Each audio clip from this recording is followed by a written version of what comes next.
l'inéligibilité immédiate de Marine Le Pen. Et que dit précisément la loi de 2016 qui rend quasiment obligatoire l'inéligibilité lorsque des responsables politiques sont reconnus coupables de détournement de fonds? Florence de Juvigny, Frédéric Agnès et David Pérez.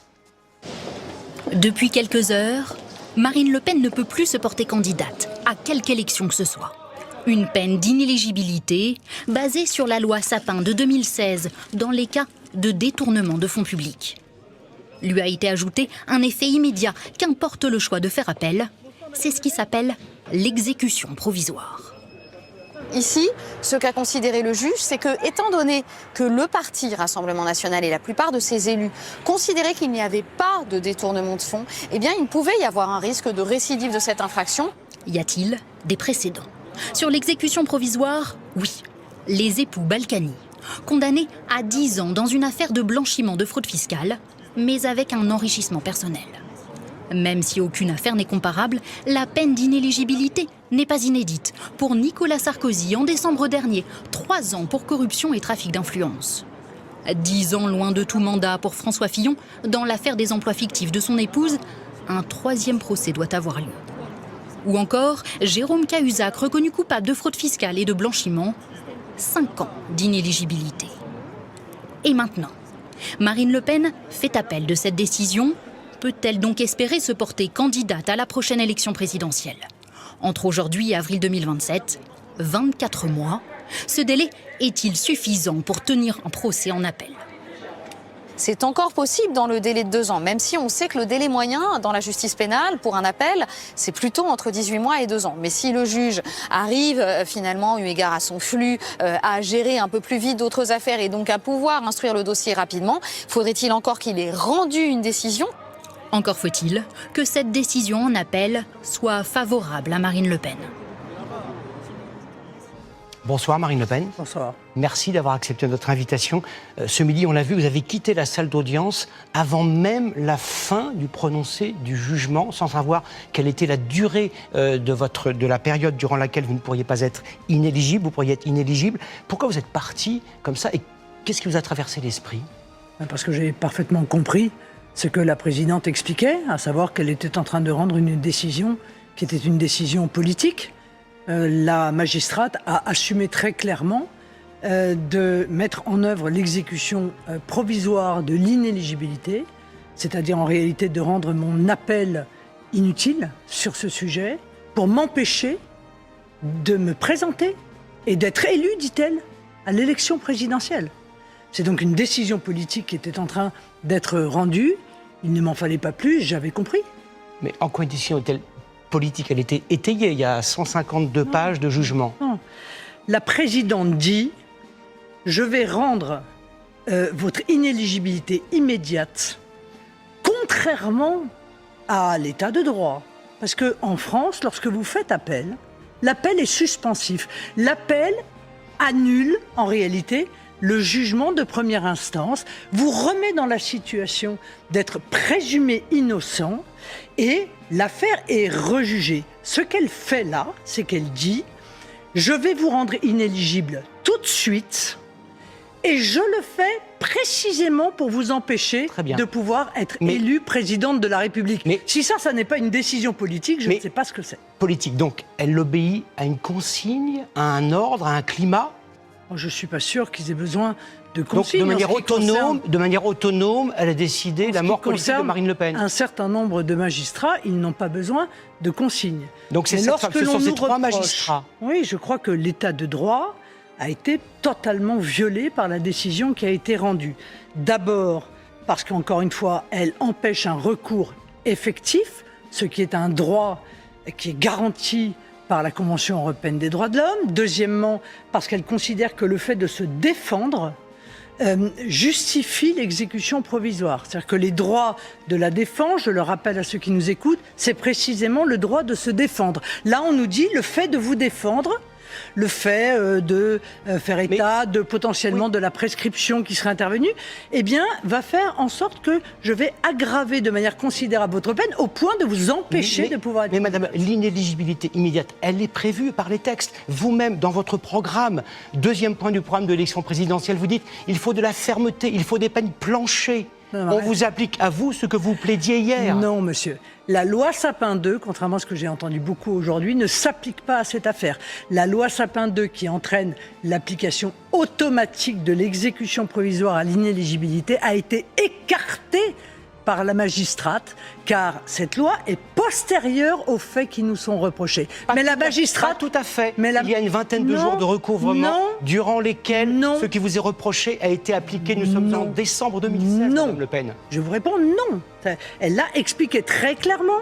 Non, vous ne trouverez pas les motivations, elles n'existent pas. Au moment où je vous parle, la présidente du tribunal a condamné la favorite à l'élection présidentielle à 5 ans d'inéligibilité avec exécution provisoire sans motivation, au moment où nous nous parlons. Mais non, elle l'a dit très clairement, elle ne s'applique pas. En revanche, elle a appliqué l'esprit d'une loi postérieure plus dure. C'est encore une violation de l'état de droit. Est-ce que vous allez faire appel? Bien Votre avocat dit que oui. Quand allez-vous déposer votre appel, interjeter appel? Mais le plus vite possible. Bon, est-ce que vous demandez à la justice de se hâter de manière à ce que vous puissiez vous présenter en avril ou en mai 2027 à la présidence de la République? Est-ce que vous vous rendez compte, monsieur Boulot, que ce soir, il y a des millions de Français qui sont indignés, mais indignés à un point inimaginable en voyant qu'en France, dans le pays des droits de l'homme, des juges ont mis en place des pratiques que l'on croyait réservées au régime autoritaire. C'est arrivé à d'autres avant vous, Madame Le Pen. Est-ce que vous vous rendez... Madame Le Pen, c'est arrivé à Hubert Falco, maire de Toulon en 2023. Et un député de votre parti, Franck Alizio, a dit « c'est très bien, justice a été rendue ». Et Hubert Falco a quitté sa mairie dans les minutes qui ont suivi le jugement, Madame Le Pen. On ne vous a pas entendu à l'époque. Monsieur, je suis désolé de vous dire que l'exécution provisoire, vous vous trompez.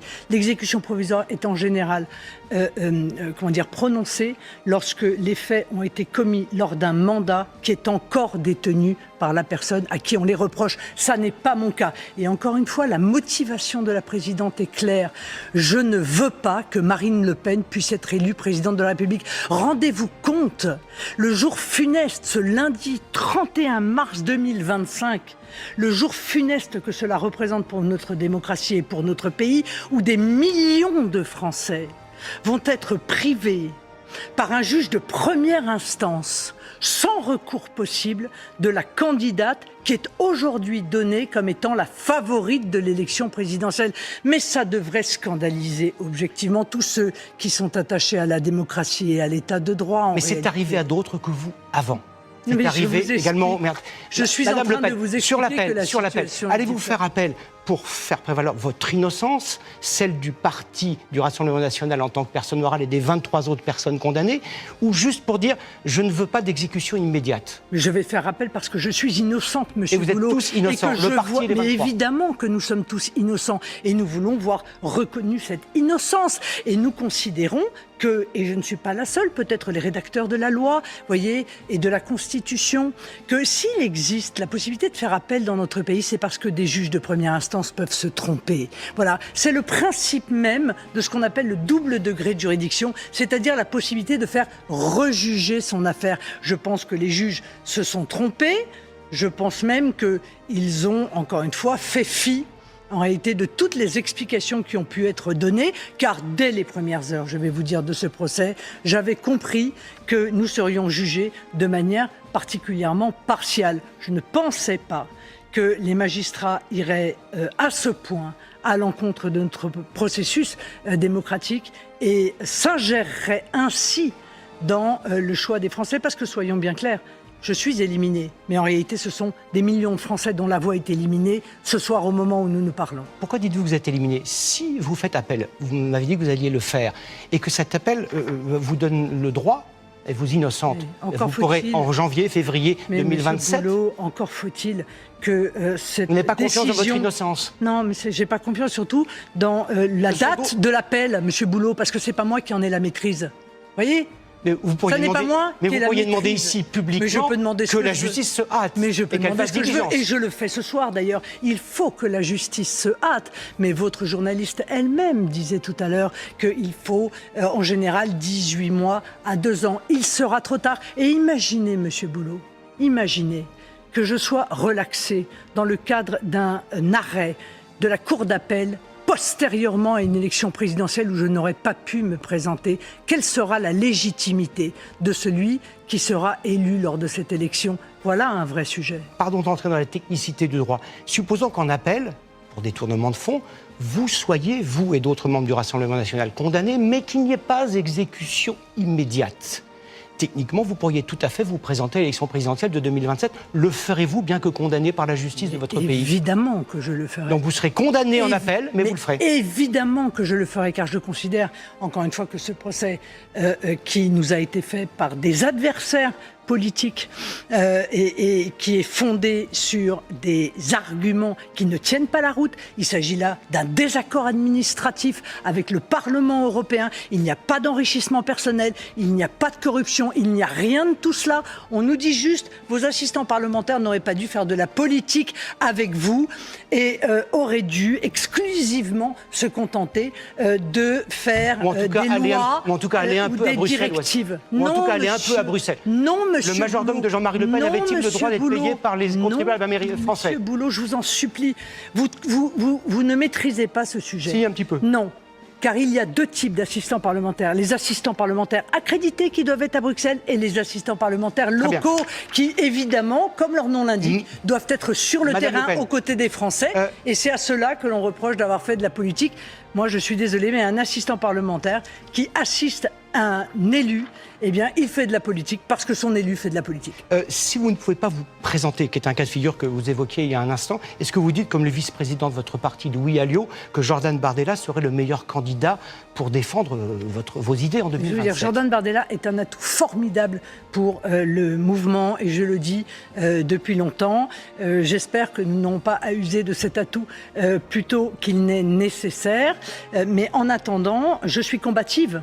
Je ne vais pas me laisser éliminer ainsi.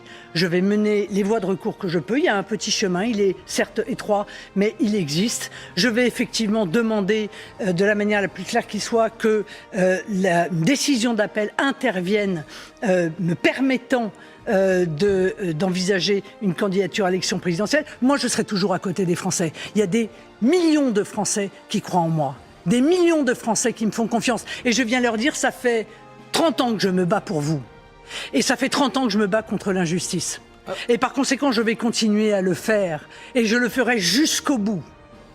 Madame Le Pen, on a vu et rencontré aujourd'hui des sympathisants du Rassemblement national à Hénin Beaumont qui disent, bon ben voilà, il y a eu cet accident qui est un peu dommageable, mais nos idées prévalent. Et donc, si en 2027, c'est Jordan Bardella président, pourquoi pas Marine Le Pen première ministre? Non, mais écoutez, je ne suis pas dans cet état d'esprit-là. Et moi, je ne suis pas prête à me soumettre à un déni de démocratie aussi facilement.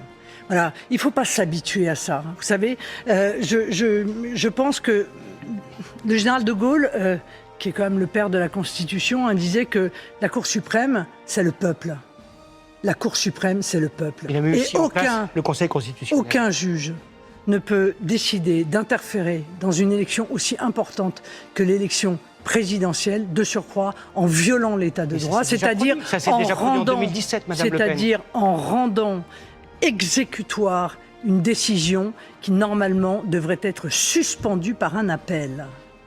Si vous êtes condamné définitivement et que vous ne pouvez pas vous présenter, est-ce que vous en appelleriez au chef de l'État qui a le droit de grâce? Non. Et en matière pénale, même en correctionnelle, la grâce peut s'appliquer. Il n'y a pas d'obstacle constitutionnel. Mais non, la grâce, elle s'applique sur une décision définitive. Oui. Permettez-moi de vous dire que nous n'en sommes pas là et que je crois beaucoup en la capacité d'une cour d'appel à analyser avec neutralité ce dossier pour constater qu'en réalité, nous n'avions rien à nous reprocher, que nous n'avons une fois de plus absolument commis aucun enrichissement personnel, que cette affaire aurait dû rester en réalité au niveau du désaccord administratif dont je vous parlais entre le Parlement européen et les élus. D'ailleurs, les règles étaient si claires, Monsieur Boulot, que comme par hasard, toute l'opposition se fait reprocher la même chose. Monsieur Bayrou, qui était à l'époque dans l'opposition, nous-mêmes, qui sommes dans l'opposition, et Monsieur Mélenchon, qui était dans l'opposition. Décidément, il fait pas bon être dans l'opposition dans notre pays, semble-t-il. Cette condamnation ne signifie aucunement à vos yeux votre retrait de la vie politique? Mais en aucune manière, en aucune façon.